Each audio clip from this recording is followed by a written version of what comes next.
Once upon a time, there was a humble man born far from Rome, where the sky turns dusty red at sunset, and people walk slowly, with hands shaped by work. He didn't come from noble families, nor from prestigious schools. He never sought applause, never loved the spotlight. He was a man used to silence, to prayer, to being among people. And then came the day of the great choice. The day he would become the face of one of the oldest and most complex institutions in the world. The world held its breath. So many names, all powerful, all rich with tradition, but he chose just one. A name no one had ever dared to choose in that solemn moment before. Francesco.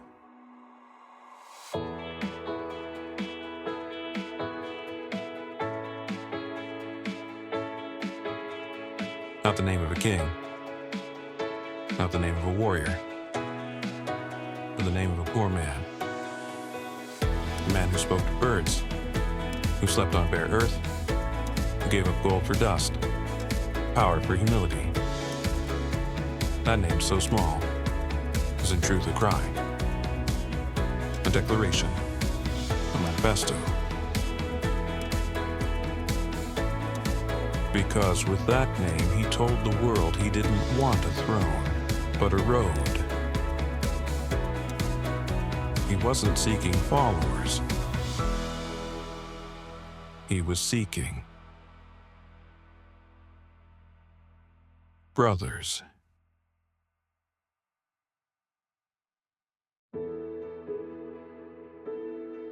And from that day on, nothing was ever the same. His gaze was different. His gestures carried the taste of dust and real life. He refused to live in the luxurious papal apartments. He chose a modest room with a window that opened to the sky. Whenever he could, he stepped out to meet the people. He listened to the forgotten. He knelt before prisoners and the sick, and when he spoke, his words, though gentle, struck deep. He said the church should be poor for the poor. That God was not a strict judge, but a welcoming father. And the more he spoke, the more the walls began to move. Not everyone understood. Inside the Vatican, there were tense glances, hands gripping papers, whispers in ancient corridors. But he kept walking, one step at a time. Like San Francesco. With empty hands and a full heart. Not to destroy, but to remind. To remind the world what love looks like when it becomes flesh. What power becomes when it bends toward compassion.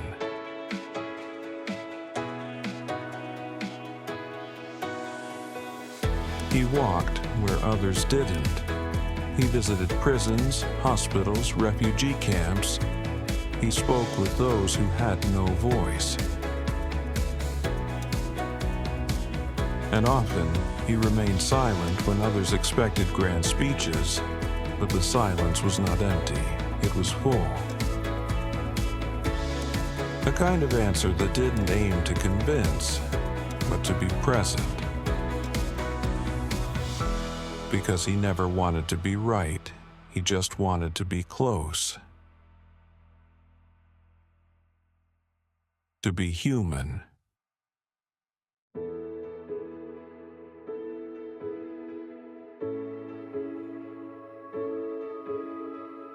And then came a day the world will never forget. Streets were empty, bells silent, city still, fear everywhere. No crowds, no ceremonies, no hymns, just one square, immense, deserted, soaked in rain. And he, alone, under that gray sky, walked slowly toward the altar, his umbrella closed, his head slightly bowed, each step a message, each drop of rain, a prayer. In that moment, no man on earth seemed closer to God than him. Not because he shouted, but because he stood silent,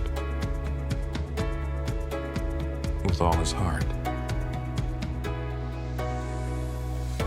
In the years that followed, his steps grew slower, his shoulders a little more curved, but his voice remained clear. He spoke to the young with the same tenderness he offered the old. He said the future should not be feared, but built. That peace is a choice, not a dream. That faith is not a fortress, but a path exposed to the wind.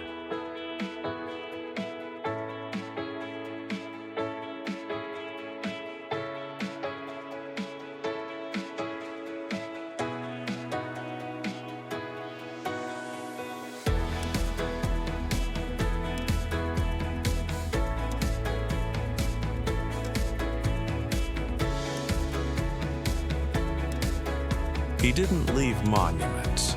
He didn't rewrite doctrines, but he changed the tone, the way, the atmosphere. He left a mark that was subtle, but deep,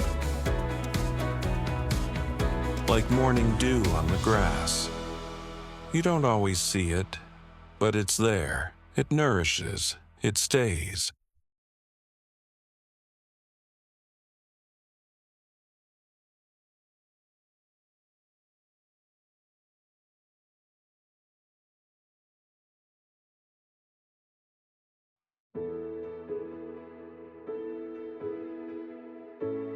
Today, now that Francesco's voice has fallen silent, his words remain, his gestures, his silences. The window of his small room is still there, open, gazing toward the sky. And maybe through that very window he passed as well, quietly, without sound, just as he always did. No procession, no throne, just a path. A small path through the clouds made of soft light and quiet steps.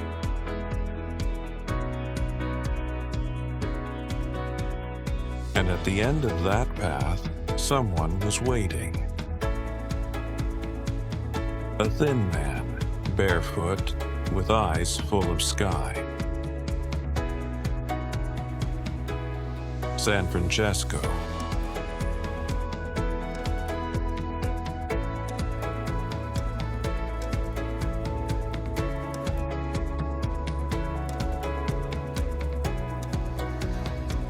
They said nothing, just looked at each other. They recognized one another, and then they walked on together, through the dust and into the light. Two men who never wanted to be great, and for that very reason, became legends.